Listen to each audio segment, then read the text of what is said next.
33.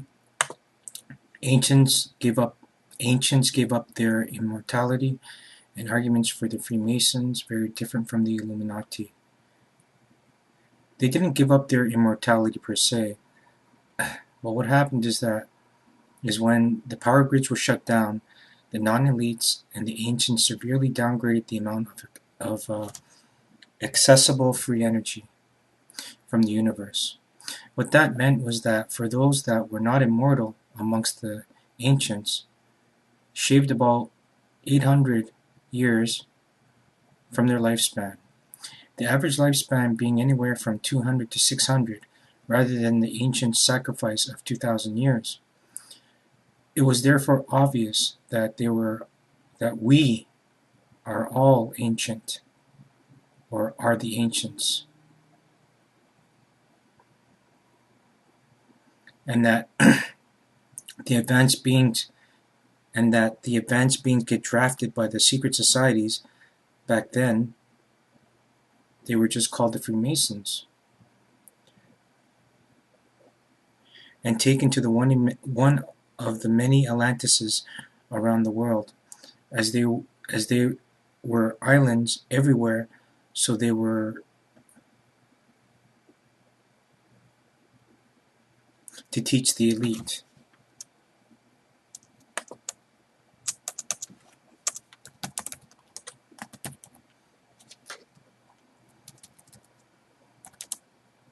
Close to the country of origin.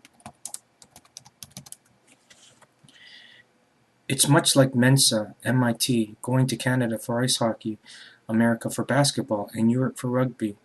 It was the school of the ages, and it was for everyone, and not just the elite.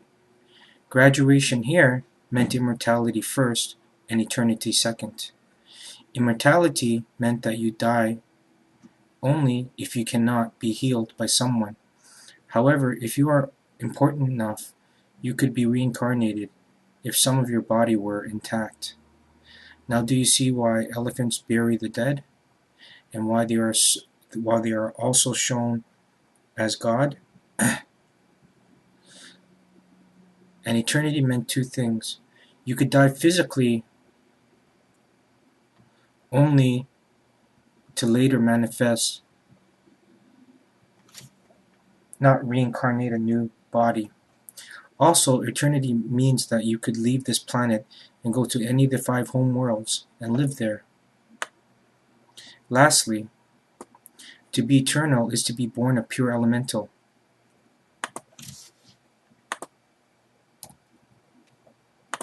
Meaning that you are part of magic and not a student of it. So all of our lifespan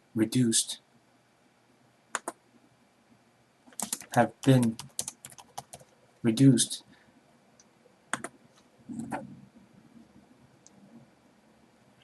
Excuse me. This also meant that their children were progressively reincarnated into this spiritual world, physically weaker and weaker. As the amount of accessible power dwindled, it decreased as we entered into the Dark Ages, or the Kali Yuga.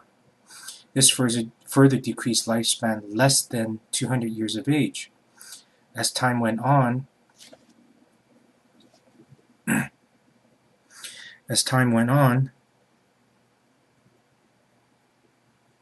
lifespan continued to decrease as physical nourishment and the signs of health was very poor. And also the teachings of spiritual nourishment were not taught.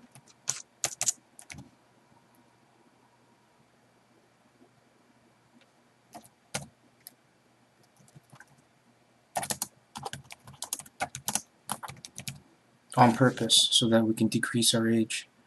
Overall health and resistance to disease was very adequate. Therefore, up until the 1800s, people only lived until they were 40 to 60, if they were lucky, if they had money. I understand this would be very difficult to understand. I can understand how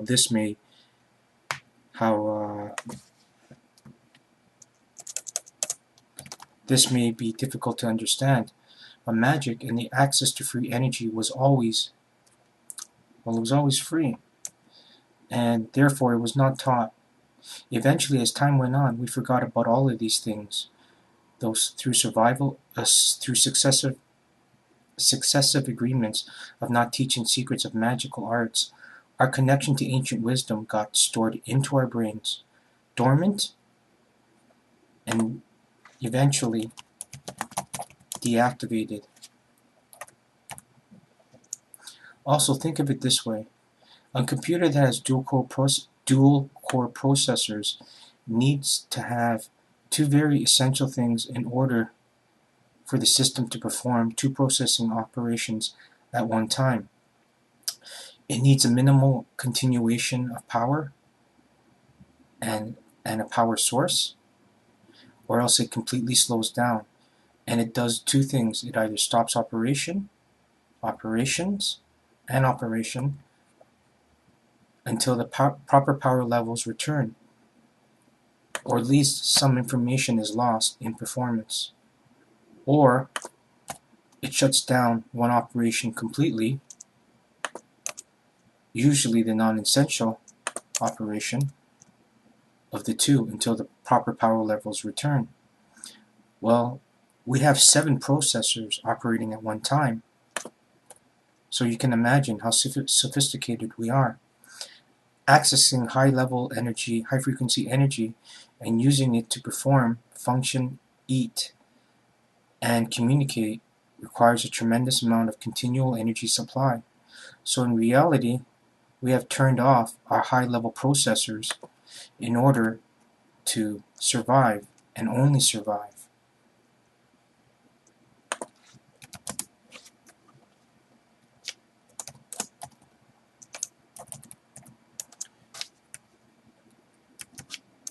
So please read more on Q21, I think it's 21, 21, and then for reasons why, then you got to go to 31, and then maybe 20 or 30, either which or is more appealing to you. Well, actually 20, then 30.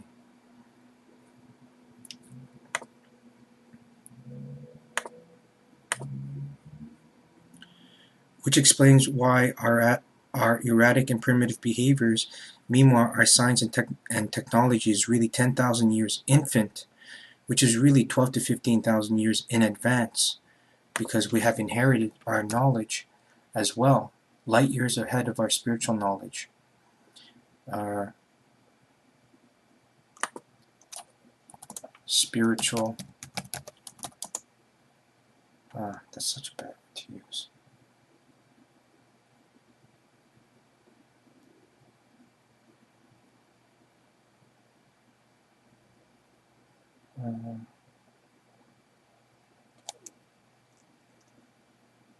Spiritual understanding, because we don't really have knowledge. Actually, we don't have knowledge. So we don't have spiritual knowledge. Because if we did, we'd be able to talk to God.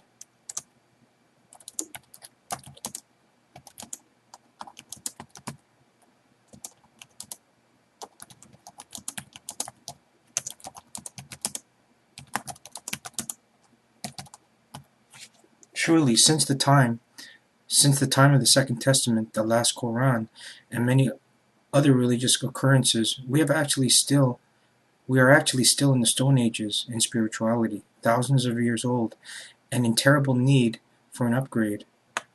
This disparity, or this indifference, a terrible indifference, creates a negative vortex in spirituality, therefore downgrading consciousness as we're digressing or de-evolving, which has no answers for the things that we do.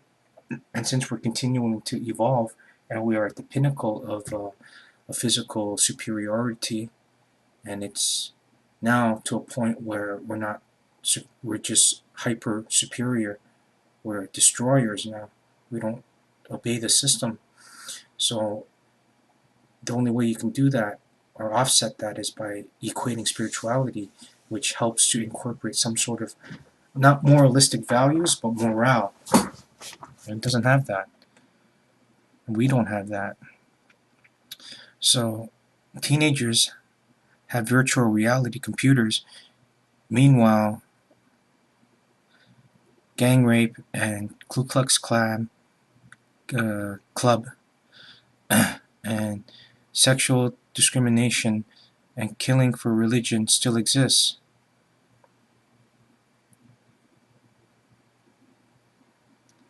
Therefore, religion is an institution that has not evolved with civilization, as discrimination and acceptance of other cultures, science, and technology has always been a gray area.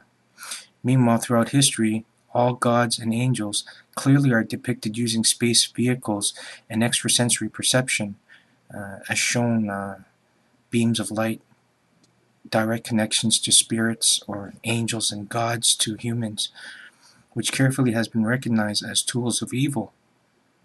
This is completely disappointing and realistically without rational explanation. I mean, for one, in the Bible, in the Christian Bible, it says not to use ESP and technology.